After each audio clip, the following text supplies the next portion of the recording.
নেত্রকোনায় Napier ঘাস খেয়ে এক খামারির ২৬টি গরুর মৃত্যু হয়েছে। গত রোববার থেকে মঙ্গলবার দিবাগত রাত পর্যন্ত ২ দিনে জেলার পূর্বদলা উপজেলার সদর ইউনিয়নের পশ্চিম পাড়া গ্রামের তাহজিদ এগ্রো ফার্মে এই গরুগুলো মারা যায়। এ ঘটনায় অনেক গরু অসুস্থ অবস্থায় রয়েছে। আরও গরু মারা যাওয়ার আশঙ্কা করা হচ্ছে। জানা গেছে, পূর্বদলা উপজেলার সদর ইউনিয়নের পশ্চিম পাড়া গ্রামের জহিরুল ইসলাম তাহজিদ এগ্রো ফার্মের মালিক। দীর্ঘদিন ধরে তিনি খামার পরিচালনা করে আসছেন। তার খামারেও অধিকাংশ গরু প্রতি বছর ঈদের বাজারে বিক্রি করে। আগামী কুরবানির ঈদকে সামনে রেখে তিনি অর্ধ শতাধিক ষাঁড় গরু বিক্রির জন্য প্রস্তুত করেছেন।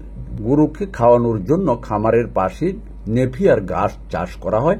তার গরুগুলোকে এই ঘাসই নিয়মিতভাবে খাওয়ানো হয়। তবে গত রোববার বিপত্তি দেখা দেয়। তার চাষ করা নেপিয়ার ঘাস খাওয়ানোর পর ৫০টির অধিক গরু অসুস্থ হয়ে পড়ে। পরে মাত্র ২ দিনের ব্যবধানে ২৬টি গরু মারা যায়।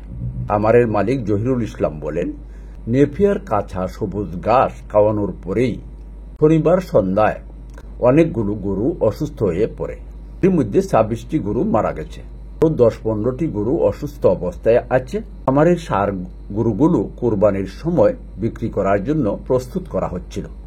গরু মারা যাওয়ার প্রায় ৩০ লাখ টাকার ক্ষতি হয়েছে। আমার স্বপ্ন শেষ হয়ে গেছে। এ ব্যাপারে পূর্বদলা উপজেলার প্রাণী সম্পদ কর্মকর্তা ডাক্তার এম এ আওয়াল তালুকদার জানান, বৃষ্টির সময় কচি নেপিয়ার ঘাসে নাইট্রোজেনের মাত্রা বেশি থাকে। নাইট্রেট বিষক্রিয়ায় গরুগুলো মারা যেতে পারে। ঘাসের নমুনা সংগ্রহ করা হয়েছে।